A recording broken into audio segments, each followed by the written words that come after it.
दिल्ली की मुख्यमंत्री रेखा गुप्ता द्वारा स्वास्थ्य मंत्रालय के माध्यम से आज दिल्ली के लोगों को 11 नई कैट्स एम्बुलेंस समर्पित की हैं, जो आधुनिक उपकरणों से लैस हैं।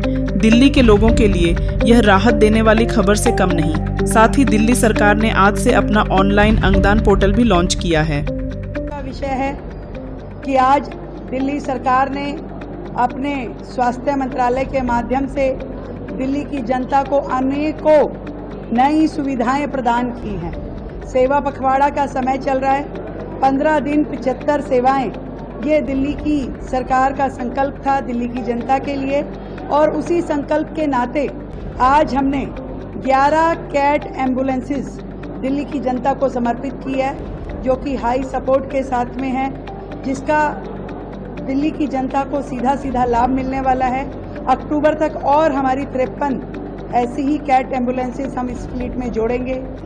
हमने एक और बड़ा काम किया है, दिल्ली सरकार का अपना ऑनलाइन ऑर्गन डोनेशन पोर्टल की आज से हमने शुरुआत की है। और अभी तक दिल्ली का कोई भी ऑफिशियल ऑर्गन पोर्टल था ही नहीं।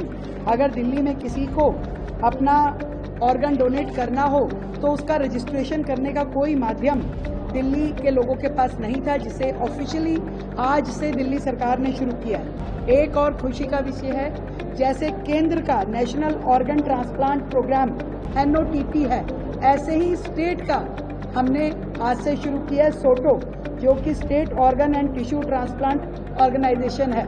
दिल्ली सरकार में पहली बार इस दिशा में कुछ प्रयास हुए हैं कि लोग ऑर्गन डोनेशन के माध्यम से जनता की, मानव मात्र की सेवा कर सके। और इसी में मैं जोड़ना चाहूँगी कि हमने 17 तारीख को एक आई डोनेशन पोर्टल दिल्ली सरकार का खोला था, जिसमें अभी तक 1250 लोगों ने अपने आप को रजिस्टर कराया है। आपको यहाँ यह भी बता दें कि सामाजिक कार्यकर्ता डॉक्टर हरपाल सिंह झटराणा लगभग 15 वर्षों से अंगदान की डिजिटल व्यवस्था को लेकर केंद्र समेत सभी राज्य सरकारों को पत्र लिखते रहे हैं। आज जब दिल्ली सरकार ने अंगदान पोर्टल की शुरुआत की तो उन्होंने इसके लिए सरकार की सराहना की। डॉक्टर झटराणा कई व्यक्तियों को अंगदान के लिए प्रेरित भी कर चुके हैं। न सिर्फ प्रेरित, बल्कि अपने माता पिता के देहांत के बाद उनकी नेत्रदान भी करवा चुके हैं। साथ ही अपने नेत्रदान के लिए पंजीकृत करवा चुके हैं। डॉक्टर झटराणा ने बताया है कि नई दिल्ली की रेड क्रॉस सोसाइटी में रक्तदान करने वाले वह पहले व्यक्ति हैं और लगभग 2 दर्जन से ज्यादा बार रक्तदान और 4-5 बार रक्तदान शिविर का आयोजन कर चुके हैं। दिल्ली सरकार के द्वारा पहले आंखदान का वेबसाइट और एक पोर्टल जारी किया गया था, जो कि बहुत ही सराहनीय है। और उस पे अब तक 1200 व्यक्तियों ने अपना पंजीकरण करा दिया, रजिस्ट्रेशन करा दिया है। आज अंगदान का भी उन्होंने एक और पोर्टल जारी किया है। ये भारत सरकार के द्वारा भी पोर्टल बनाए गए हैं, राज्य सरकारों के द्वारा भी बनाए गए हैं, बहुत ही सराहनीय है। नोटा भारत सरकार के द्वारा काफी पहले बना दिया गया था। मैं इस पे लगभग 15 वर्षों से अधिक समय से प्रयास कर रहा हूँ। पहले इसके जो नंबर थे वो भी सही नहीं थे, सूचना भी सही नहीं मिल पा रही थी। मेरे पिताजी का देहांत हुआ 2010 में, तो उनकी आंखदान की गई। मेरी माताजी का देहांत हुआ 2017 में, तो उनकी भी आंखदान की गई। जब तक हम ऐसे उदाहरण समाज के सामने पेश नहीं करेंगे कि कौन आंखदान कर रहा है, कौन अंगदान कर रहा है, उनको आगे नहीं लाएंगे, तो अंगदान की जो प्रतिशत है वो बहुत कम रहेगा। जिस प्रकार से रक्तदान करने पर भी आदमी, व्यक्ति 3 महीने तक, 6 महीने तक रक्त प्राप्त कर सकता है, ये भी रक्तदान का एक प्रोत्साहन है।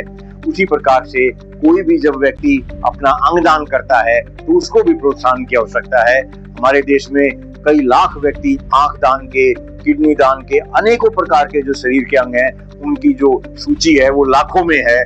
और मुझे नहीं लगता कि ये सूची बिगर प्रोत्साहन के पूरी हो सकती है।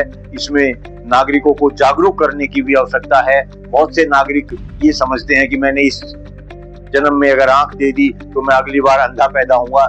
ऐसी भी भ्रांतियां आज भी समाज में मौजूद हैं। इसके लिए रक्तदान करना, प्रत्येक नागरिक को उसके लिए जागरूक करना, उसकी अच्छाइयां बताना बहुत जरूरी है। इसमें मेरे को एक जानकारी भारत सरकार के द्वारा दी गई थी, जिसमें कहा गया था कि जीवित अंगदान करने वाले व्यक्ति को 42 दिन की छुट्टी मिलेगी। लेकिन इसमें अधिकारी, छुट्टी तो अधिकारी को ही मिल सकती है, तो इसमें उसका क्या विस्तार से जानकारी नहीं दी गई है। ये भी अच्छा प्रयास है कि अंगदान करने के लिए एक छुट्टी का प्रावधान किया गया है।